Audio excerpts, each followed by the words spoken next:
Welcome to the 76 Capital Leadership Series. My name is Wayne Kimmel, and I'm your host and also managing partner of 76 Capital. And I am really excited about today's show. We are going to dive into the world of, the NBA, college basketball, what it's like to be a broadcaster. It's going to be a lot of fun. We have a great guest. But before we get to that, as you all know, our 76 Capital Leadership Series is all about talking to the entrepreneurs, the executives, the athletes who are truly doing the next thing in the sports industry.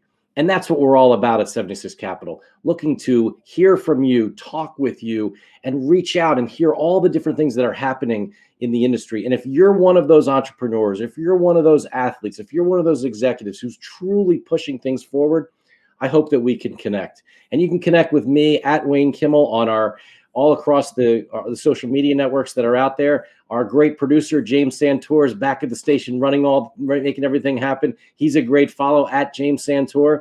And you can follow 76 Capital across all of our social media networks, as well as whether it's Twitter, Facebook, LinkedIn, or Instagram. And that's where we put out all of our shows across all of those networks.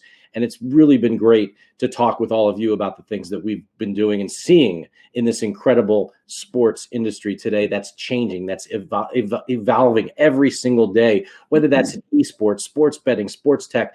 It's all happening, and it's happening fast. So let's get right to it. We've got a great guest today. We have Stephen Bardo. Stephen Bardo is, one of the incredible players who played at the University of Illinois. And I can't wait to get into his stories there. Played professional basketball in the NBA as well as overseas. Has some great stories there. And now today is a broadcaster with the Big Ten Network. And he's also someone that you should definitely follow across all social media networks. Stephen Bardo, welcome to our 76 Capital Leadership Series. Hey, Wayne, thank you, man. I'm glad to be here with you today. Well, I'm so excited to have you on our show. I mean, before we jump into what we normally do on our show is really hear your backstory. I got to first thank, Howard Wright for connecting us. Howard Wright's the CEO of our portfolio company at 76 Capital, C360. And I'd love to hear your story, how you and Howard have gotten to know each other over the years. Well, Wayne, it goes back more than 3 decades. He was playing at Stanford. I was playing at Illinois. We were in a tournament out in Hawaii, and he recalls that I wasn't really high on the scouting report in terms of guys to be paying attention to, but he kept seeing this guy telling everybody where to go, yelling at opposing teammate or the opponents, and yelling at his coach. And it's like, who is this guy? Like, he wasn't really high on the scouting report, but he seems to be orchestrating everything. And so we battled each other that day. We ended up beating his Stanford team, but we kind of met each other and struck up a conversation, and a friendship ensued after that. And it's been going strong for over 30 years. Wow. It's amazing. The bonds and the kinds of relationships that come out of sports is really incredible. Oh, there's no doubt about it. And it's, when you have those shared experiences at that level, you're making split decisions in front of crowds, and you're competing against some of the best athletes, and then you find kindred spirits. And so I'd like to think that Howard and I are kind of kindred spirits. Well, it's pretty incredible to watch what he's now doing with C360 as the CEO of that company, which is really on the rise. What they're doing from a really delivering a next generation experience from a digital and TV perspective. It's super exciting. Their cameras, I'm not even sure if I'm supposed to say this. We're on the ice during the Lake Tahoe NHL games this past weekend. Pretty exciting. They were in the nets. They were on the blue line. I mean, the things that he's now doing, how you're able to deliver this next generation viewing experience is really exciting. And certainly you're in that world as well. But let's go back. Let's jump back and let's hear, how did Stephen Bardo become, first of all, such a beloved person at the University of Illinois? But I'd love to hear, your backstory. Where'd you grow up, and were you always into basketball, or what kind of brought you there? Wayne, I'm excuse me, I'm very fortunate to be the youngest in a family that basketball was our family business. My father had a 55-year career at Southern Illinois University as a professor, administrator. He was interim athletic director twice. He was, in the Valley office. He was in the on boards at the NCAA. So he was very involved in intercollegiate athletics as well as being a professor in educational psychology. And he played for Southern Illinois University, where I grew up back in 1957 through 61. Then my older brother, Craig, played at Indiana for Bobby Knight one year, the year they won the national championship. He transferred to Bradley, then ended his career at the Citadel. My sister played junior college basketball, and I'm the baby. So I was a recipient of all that competition and game experience that they passed down to me. And, growing up in Carbondale was a perfect situation for me because I currently live in Chicago, but Carbondale is a much smaller place, college town, so to speak, about 30,000 people. And I was really able to hone my competitiveness, develop my skill set, and then start to move on beyond our community and really have some success with that. But, I've just been very fortunate to be the baby of a lot of basketball and a lot of support and a lot of love. So I got to ask you, being, in a basketball family, all your siblings playing, you're the youngest, you had to be outspoken. You had to be tough. You had to be the one. You wouldn't get the ball, right? That's right. No, my brother, I think one of his missions in life was to make his younger brother tough, and he did. He really made it tough on me to play.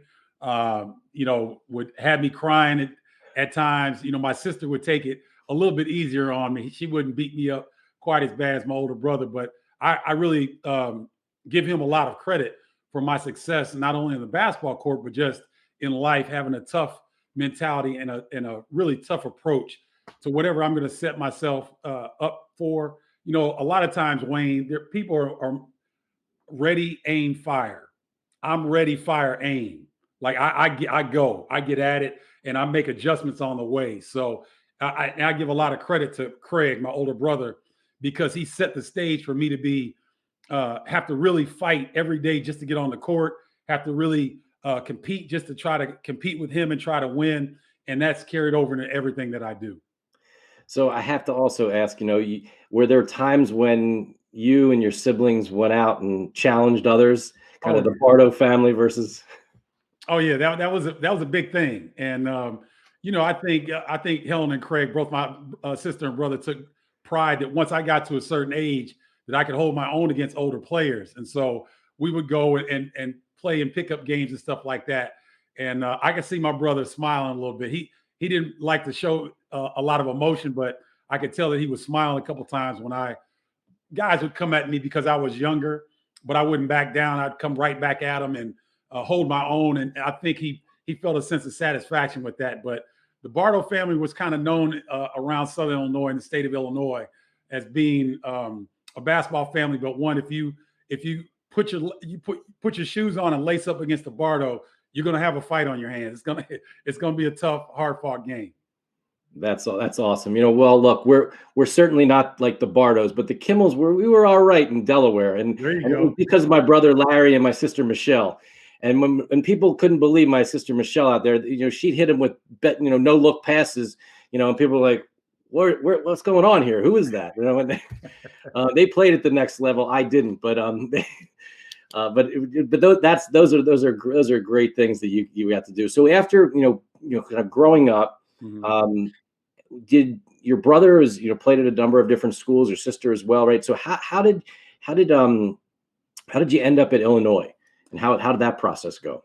It's a really good process, having people that have gone through the process before I did, especially having a parent go through it, is really, really helpful. And so, my dad encouraged me to take all my visits. So you could get 5 official visits. I had 2 unofficial visits. Purdue and Missouri came into the house, but I didn't take my visits to either of those schools. So I went to Illinois Northwestern, Ohio State, Michigan State, and Notre Dame, and had great visits. And I knew I wanted to play in the Big Ten, Wayne. And so the funny story, I go on my trip to Northwestern. And of course, I knew I wanted to go into broadcasting. So my mother was excited because she's like, look, my baby might have a chance to get a degree from Medill Journalism School, one of the best in the country. And so I went on my visit, had a great time. I came home and, mom says, well, what'd you think? I said, well, mom, I'm going to Northwestern. And she was ecstatic. My dad said, son, get in the car. And so we drove around town, and he told me, he said, Steven, you've never lost a day in your life. He said, you will be the best player on the worst team in the Big Ten, and you'll be miserable. And he convinced me. So we got home, and I said, Mom, you know what? I changed my mind. I'm going to Illinois. My mom was hot. She was not happy because she didn't care about basketball. She wanted her son to get a degree from a prestigious broadcasting school. And so my dad slept on the couch for 2 weeks, literally for 2 weeks. But he said, don't worry, son, I know what I'm doing. And he was right. It was probably the best decision I've made. And Wayne, I like to tell young people, when you're making a choice and you get a chance, you get the privilege to play college basketball or college sports, and you get a scholarship, you're not making a decision for the next 4 years. You're making a decision for the next 40. So where you go to college, it will influence your friends the rest of your life, the network that you will have, especially if you're fortunate to play college basketball or college football. You will get a lot of exposure from the fan base and from the alumni base. And so the decision that you make where you go to school has impact on your life 40 years down the line. And my dad knew exactly what he was doing. And I so thank him for his wisdom and, helping me make the right decision. Well, Steven, then you went off to Illinois and playing there under Lou Henson with a great cast of characters and players and guys who really took the Illinois program to the next level. That must have been amazing. Yeah, Wayne, it was a heck of a ride, man. I mean, we knew we had a talented freshman class coming in. You had the likes of Nick Anderson, who was an All-American. Kendall Gill was All-State like I was. There was Larry Smith from Alton, Illinois, just outside of St. Louis. He was probably the most talented of the incoming freshmen. He just stopped working on his game, unfortunately. He didn't seem to get any better.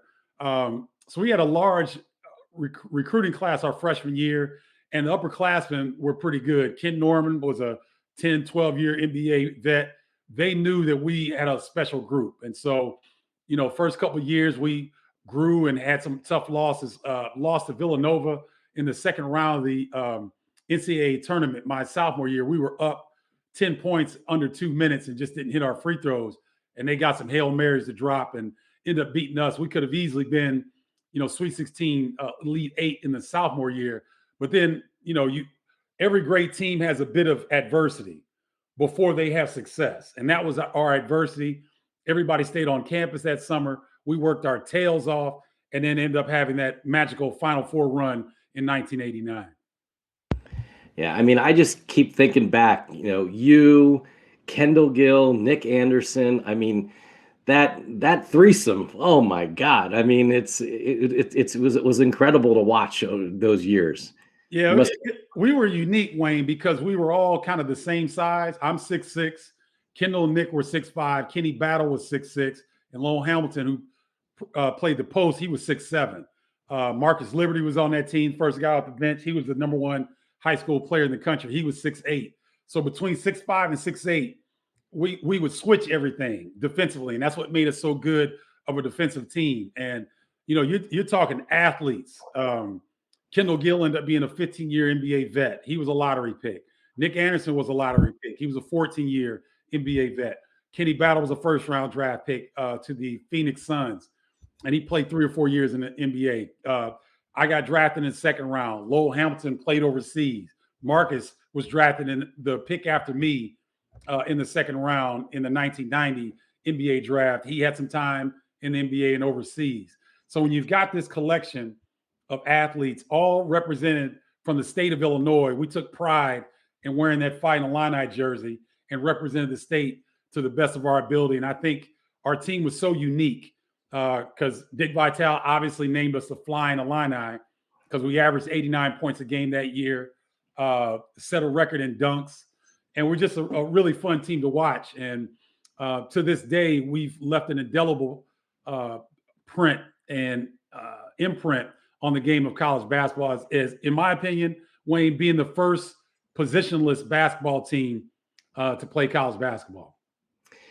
Absolutely amazing. I mean, you talk about that time of playing basketball, right? It was about the Flyin Illini. It was about dunking. It was about getting to the rim, right? How has the game changed, since then and to where you are today, where you have the Steph Currys of the world and the Kevin Durant's shooting from basically half court, right? The Hardens and others. I mean, like, you just step over half court and you're open, right? It's a completely different game. How do you think it has played out over the years, and what are your thoughts about how the game's changed? Well, everything really starts at the NBA level and then trickles down. And it's really interesting, Wayne, that basketball is a very unique sport in that the professional league, the NBA, compared to the college game, are two different games. It's really the only sport that you see that. College football and the NFL are much more similar than the NBA and college. So you have a different shot clock between the NBA and college. You have a further three-point shot. You have different rules. And the NBA went to pace and space. That's what I describe the NBA right now, pace and space. So they want to get up and down, and they want to shoot threes. They want to space the floor out. And in my opinion, the NBA has basically legislated defense out of the game. So you can't be physical. You can't hand check. You can't do a lot of things that when I was playing in the NBA, you could do. You can't do that any longer because the NBA had a direction where they wanted to get the scoring to be higher, and they wanted to take the physicality out of the game that I used to appreciate. And so when you look at that and then you compare the college game appears much more physical. Like, there's a lot more contact that's allowed in the college level than at the pro level. And so I have mixed feelings about it. I still love the NBA. It's the top level of the game. But I think that they've tweaked the game too much. They've messed around with it a little bit too much. It's entertaining, but I mean, if you want to be really honest, Wayne, I'm a purist. I can watch basketball all day. But if you're a casual fan, you really don't have to tune in to a regular season NBA game until the fourth quarter, because they're going to jostle back and forth. There might be a big lead here or there, but these guys play so many games that they're going to, they're playing hard, they're playing well, but they won't turn it on until the fourth quarter. And so the difference between the NBA and the college game bothers me a lot. I wish that the two could come together and have a similar feel because, I don't know why it's been so different. And I don't think the college game is going to follow the NBA in terms of pace and space. Thank goodness, because I think there's still a lot more balance in the college game than there is in the NBA game. You rarely see a post-up play in the NBA game outside of Joel Embiid. Yeah, right. You don't see a lot of guys that post up anymore in the NBA. But you still see him, particularly in the Big Ten Conference, they've got a plethora of bigs that are very good. And so there's a lot more balance, in my opinion, to the game at the college level than there is currently at the NBA level. Well, it's really great to have Stephen Bardo on our 76 Capital Leadership Series. Stephen, it's awesome having you on the show. And, over your right shoulder, you have a great picture of your coach back in the day, Coach Lou Henson. Yep. What was it like playing for him? And what were some of the lessons and things that you learned playing, under his sort of tutelage and a guy who was, kind of larger than life when it comes to basketball in the state of Illinois? Well, Wayne, I'm a hard-headed dude, and I was really hard-headed between 18 and 22 years old, the time that I spent playing for Lou Henson. And I didn't understand the pressures that he was under. I didn't understand the level of accountability that college coaches at that high a level have. And so he and I butted heads. We couldn't stand each other. But I started all 4 years. I was his point guard all 4 years, but we didn't like each other. And we butted heads quite a bit. But a lot of the lessons it's funny because Coach Henson would teach lessons, Wayne, and it would drive us crazy. He's like, "You're creatures of habit.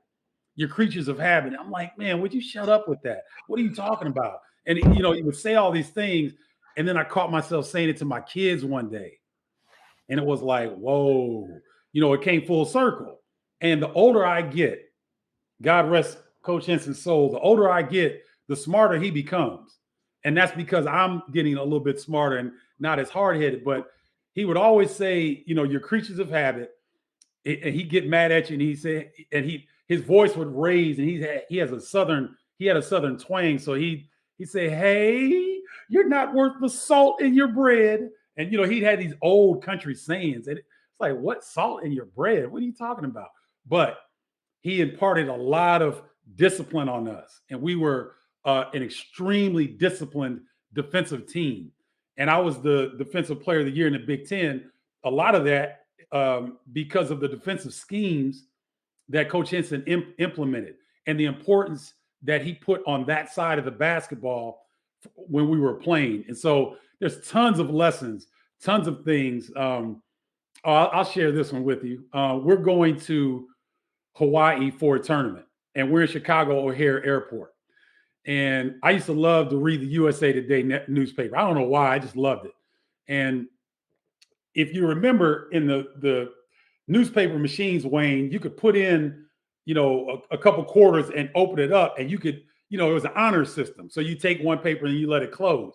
Well, my teammates wanted extra papers. And so I went in, I put the money in, I took about 4 of them out. And Coach Henson stopped me dead on the spot. He said, "Hey, put the money in or put the newspapers back in." He said, "People are counting on that money." And I was embarrassed at the time. But if you understand now that he was using that example to send a message to me and my teammates that, hey, this is an honor system and people are depending on that money. It may seem little to you, but if something comes up short, that's on the person that's responsible for that. And it was a lifelong lesson that, I imparted on my kids as well. So there were a lot of different things that Coach Henson that I thought he was out of style or, oh, he's too old, he doesn't understand. He knew exactly what he was doing. And, I'm very fortunate to have the time playing for Coach Henson. Absolutely. And then after being at Illinois, you moved on and you were drafted in the second round of the NBA. And tell us about that part of your journey. Well, that's where it got interesting, Wayne, because up until that point, I had really not been denied anything in terms of basketball. And so I played 10 years professionally, and I call it coffee breaks. I had half seasons with Detroit Pistons, Dallas Mavericks, and I also had time with San Antonio Spurs. But a lot of times people don't understand, and I talk to young kids about this all the time. I was cut, waived, or released 16 times from the NBA. So that includes mini camps that I didn't get invited back to. That includes summer camps where you don't get invited back to veterans camp, or veterans camp where you could make the team, there were times where I didn't make the team. So out of all these situations, 16 different times, teams told me, well, you're not good enough, or we can't use you, or you're good, but you're not the right fit. And so, but I often tell kids, how many teams are in the NBA? 30. So in my head, there were 14 more opportunities. Obviously, I got smart enough and figured out that my NBA was over in Japan, where I finished my last 4 years, and ironically played against Howard Wright when he was with Toyota. I was with Toshiba. But all of those, my professional career was really rocky because I had a lot of turmoil, and I had a wife and my first son at the time, and I pulled them all over the place. I mean, we moved 16 times in my first 6 years of my career. And that's not like from Chicago to Atlanta. That was from Atlanta to Fabriano, Italy, or Barcelona, Spain, or Kawasaki, Japan. I mean, I was all over the world, and it put a strain on my relationship. And I eventually got divorced from my wife, but the experiences were great. It was a traumatic time. It was fun playing professional basketball. I made a little money, lived out my lifelong dream, but it definitely took its toll. Well, speaking about, the travel and being all over the world, and what was it like on the basketball court? Once you were on the court in Japan or in Italy, I mean, once you got there, was it a similar kind of a game, or were you how were you able to sort of communicate with so many different different languages, different people, different teammates? Must have been just Kendall and Nick and the guys, right? I mean, it must have been really different. It was very different. But Wayne, I'm a different type of basketball player. I'm really I love culture and I love history, and so I always wanted to be viewed as somebody that was respectful of everyone's culture. So what I would do, I'd go get those Fodor, Fodor books, and it would, they would give you phrases and words I learned Spanish, Italian, and Japanese while I was playing overseas, enough to get by. And I could hear and understand a lot more than I could speak. But I would really try to study those the phrases and the words before I got there, because I didn't want to be viewed as the ugly American. Because a lot of times, and basketball players are guilty of this, we expect when we would go overseas to a different country, where's the McDonald's? Where's the, why aren't your roads this big? Why aren't things like the United States? I never wanted to go with that mentality. I wanted to go and say, all right, well, what does your culture have to offer? Well, let's see what the difference is. And what that did, Wayne, was that all my foreign teammates, they could tell that I was trying to respect them. And man, did it make a huge difference. And so I would call the plays in the native language. So for example, we're in Japan and I'm calling out, all of our plays were in numbers. I would call out the play in Japanese. So the American guys that we were playing against, they wouldn't know the call. They wouldn't understand what we were running. And it made a big difference. That's why I think one of the reasons why I was successful at a lot of stops when I went overseas, because I delved into the culture and I wanted to be respectful of those gentlemen that I was working with and playing with. And then, Wayne, the funny thing is, every business has its own terminology, vocabulary.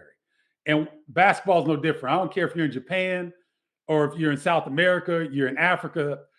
Basketball is basketball. And if people have played long enough, there's a language, there's a feel, there's a certain flow of the game that's universal. And so it was quite interesting that wherever I went around the world and played, the game pretty much took care of itself once you got inside the lines. It's interesting. I was just actually talking with a friend of mine. His name's Nick Kaner Medley. He played at Maryland. He's been playing overseas for the last 15 years now. Yep. And he's in France now. And it could be his last season. And he was telling me that as he's played in all these places, many of the places that you played, each different stop, the games are different. Some places are made for you're going to bang. In other places, it's a fast break kind of a situation. Did you find that same kind of thing? Yeah, I know exactly what he's saying, because like in France was a very physical league. They let you beat the crap out of each other. And then Spain was a little bit more free flowing. Italy was a nice blend between France and Spain, where it was physical, but it wasn't a grudge match like it was in France.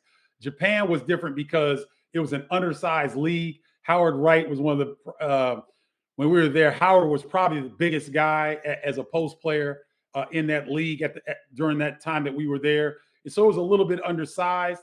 So it was a little bit more free flowing. So there are differences in the game in terms of when you go to different countries. So that part is interesting, but it didn't take long to get accustomed to it, because, when you hoop all your life and you get on the court, you can tell pretty quick, okay, these guys are physical. The refs are going to let us play, or, they're calling touch fouls. So, you got to be very careful, and it's more free flowing. So there are definite distinct characteristics between each professional level, and Australia being an outstanding league as well, physical, but very similar, a little bit more similar to the NBA game than maybe a lot of other leagues overseas.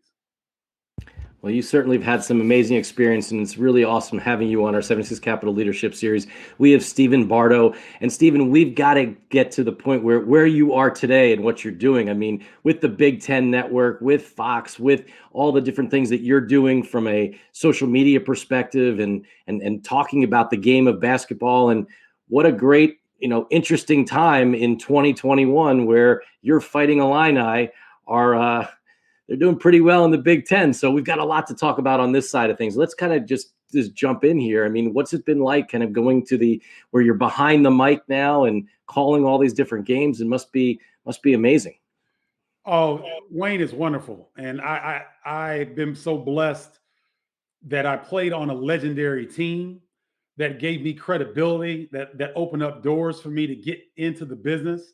And then once I got in the business, now I worked at it and I've gotten a lot better, and I continue to get better. And Wayne, I'm not afraid to tell you this. I think I'm the best basketball analyst in the business, NBA or pro, or NBA or college, period. Because one, I'm a former player that's played in every different type of league that you could play in the world, not just, not just playing in the NBA. I've been all over the world.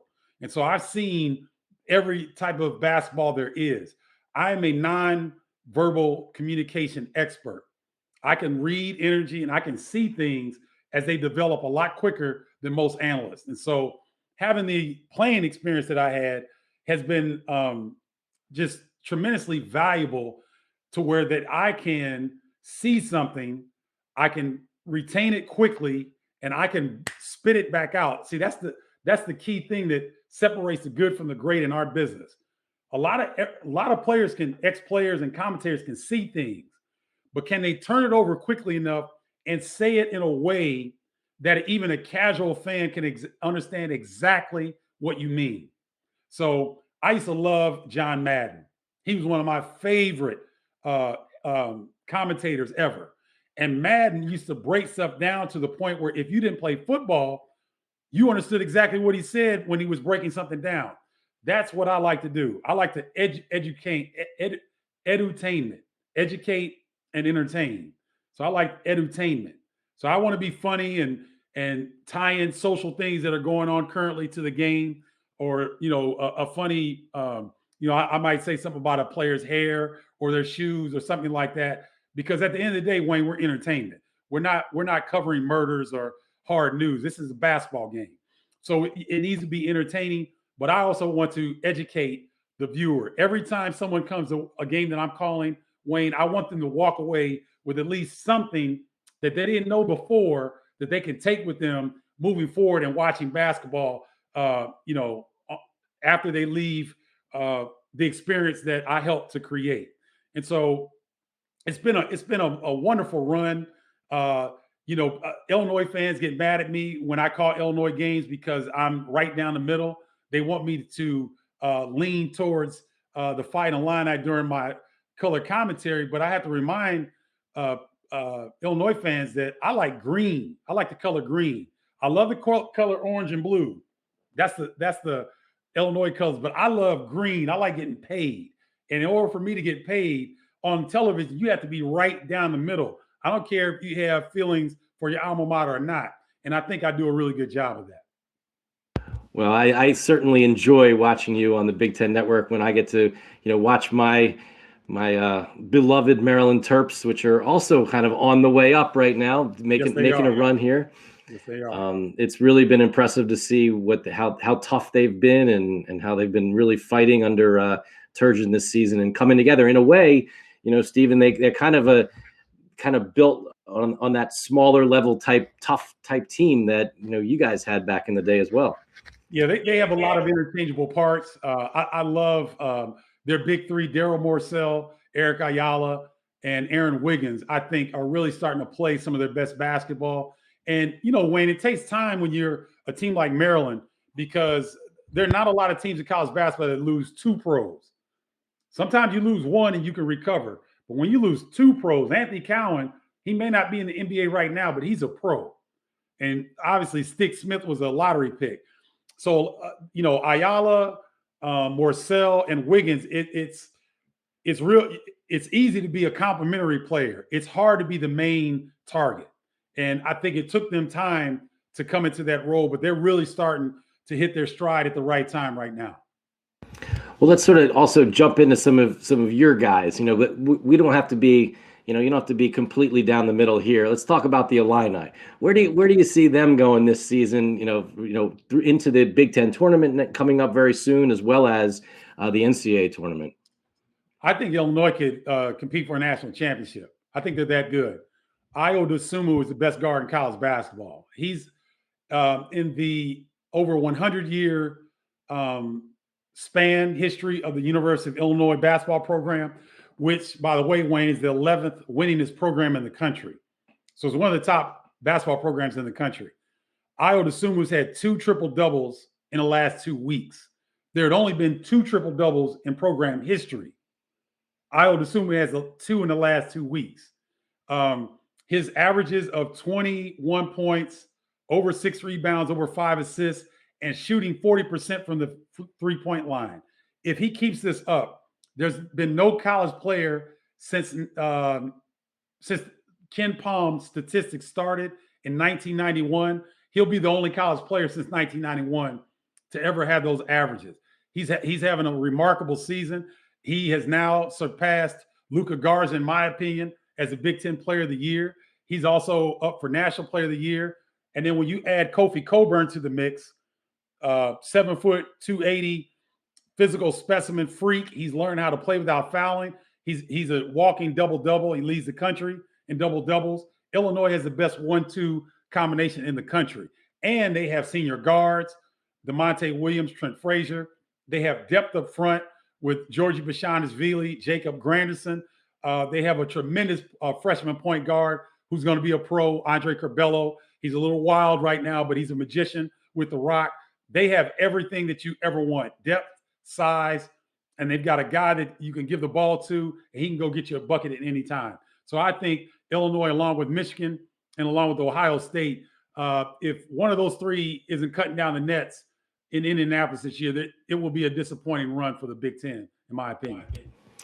Well, I hear you, and you look at some of the odds, and I hear some of the analysts and people talking, from a sports betting perspective, and you hear a lot about Baylor now, and you hear Gonzaga, and then Michigan, but and everyone's talking about that Michigan Ohio State game over the weekend, which was a good game, but your Illini, keep an eye there, keep a big time eye on that. They could be the ones who definitely could be cutting down the nets.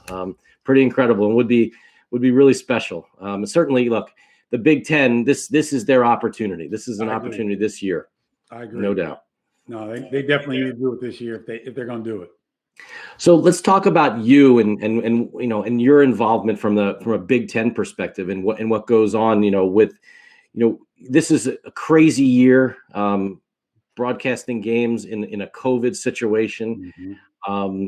Traveling, doing games from home. How has that been? What has that been like as compared to other years when you were doing games?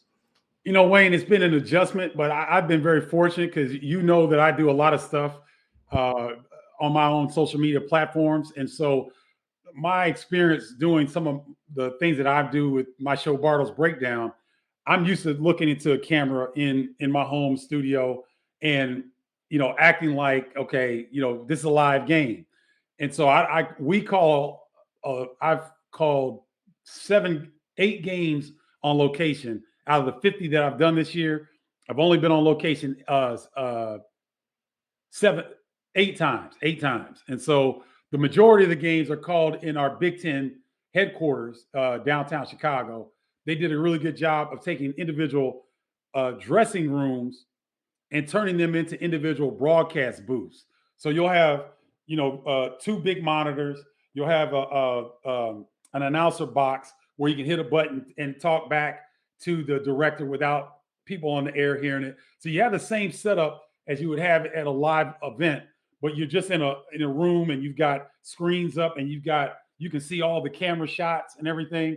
So I thought they did a really good job of adjusting to the new normal under this pandemic. And so a lot of my colleagues have had problems and issues making the adjustment. They don't feel quite as good, but it's very comfortable for me because of the reps that I've gotten doing my own show with Bardo's Breakdown. So it's been an adjustment, but I think I've thrived under the circumstances. Yeah, I certainly think you've done a good job, and I also love Bardo's Breakdown. Talk a little bit about that, where people can find it, and what are some of the things that you do on your show. I appreciate that, Wayne. Bardo's Breakdown is a show that's on Facebook, and I have a Facebook page and a Facebook group under the same name. What I like to do is I like interviewing former players and coaches, because I think a lot of times when you hear a coach, he's in coach speak and he's just kind of talking very, very surface level. I have enough relationships to where I like to get underneath the surface. And, what do you like to do? So like Thad Matta, who was the head coach at Ohio State for years, a really good friend of mine. We go way back. Thad is a serious griller. Like, he would go home and grill after games because it's so relaxing for him. And he would grill, these intricate pot roast or like these steaks that he had marinated in something special. Or Chris Holtmann, the current coach at Ohio State, loves to get a run in at some point during the day of the game because it's his. It opens up his mind. It lets him be a little bit more creative. Other coaches like to fish. Some coaches, they're voracious readers, and I think the coaches are phenomenal individuals. They're some of the best salesmen in the country. They're some of the best talent evaluators in the country, and it makes the decisions that they make and influence young men in split second time frame they're so unique that I believe the coaches are some of the most fascinating people on the planet. So I like to interview coaches, I like to interview players, and then I have pre and post game shows around some of the Big Ten and Big East games that I cover, and then I do some NBA coverage as well. So it was more to do for fun, but now it's starting to become something that I'm able to generate some really a lot of interest and opportunities with, and it's been great because it complements my television work very nicely. We've been doing a great job on that. It's been really exciting to see, watch and you said, I mean, you pick up really interesting little tidbits and kind of behind the scenes types of things that you would have never known about the coaches or some of the other people that you bring on the show to interview. Well, what about that from our perspective here at our 76 Capital Leadership Series as we start to wind down here with this great show with Stephen Bardo? You got to follow Stephen Bardo at Stephen Bardo. You'll learn about all the things that he does. You'll see that on Twitter, but again, you got to take a look at Bardo's breakdown on Facebook as well. But from your perspective, what are some of the behind the scenes kind of things that you do maybe before a broadcast now, or how you prepare to go on the air doing one of your shows, or whether that's on the Big Ten Network or Fox or something like that? What are some of the things that maybe you can share with us that can maybe give some tips and tricks to some of the people out there who may want to aspire to be like you in the future? Well, I utilize this service called Broadcaster's Edge, and it's a software program that will allow you to input information, and it updates via Stats Inc. So the stats are always current. You just you hit the refresh button, and they'll all the stats, the yearly stats and career stats will populate on their own. And what I like to do is to give, again, the richness and the background of the players and the coaches. So in the area that I have, I'll try to write down 5 or 6 different things about what they did in their last 5 games. What do they like to do? Georgie Bashanishvili at Illinois is a tremendous dancer. I mean, he does salsa, merengue. He grew up in the Republic of Georgia. That was one of the things that he did. He learned how to dance. And so that's something that I like to put in there. Ayo Dosunmu, Ayo is his middle name. Kwame Dean is his first name. He's got the same first name as his father. And it has a specific meaning in his Nigerian origin. And so I like to throw that in there because what it does, Wayne, people love stories. People love stories. And so anytime that you can connect a story and a background with a player, I think that gives a richness to a broadcast where if you don't have that, I think that that's missing. But I think I always want to give the viewers something again. I want them to leave with something that they didn't have before, that they can go back to the proverbial water cooler and talk to their buddies who are also college basketball fans and have something in their hip pocket that they could throw out that the other people may not have. And so I do that. I try to look at player tendencies, if they're really playing well here lately or they're really struggling. Why were they coming off the bench the last 3 games and why are they starting now? Is there a nagging injury that this player has been dealing with?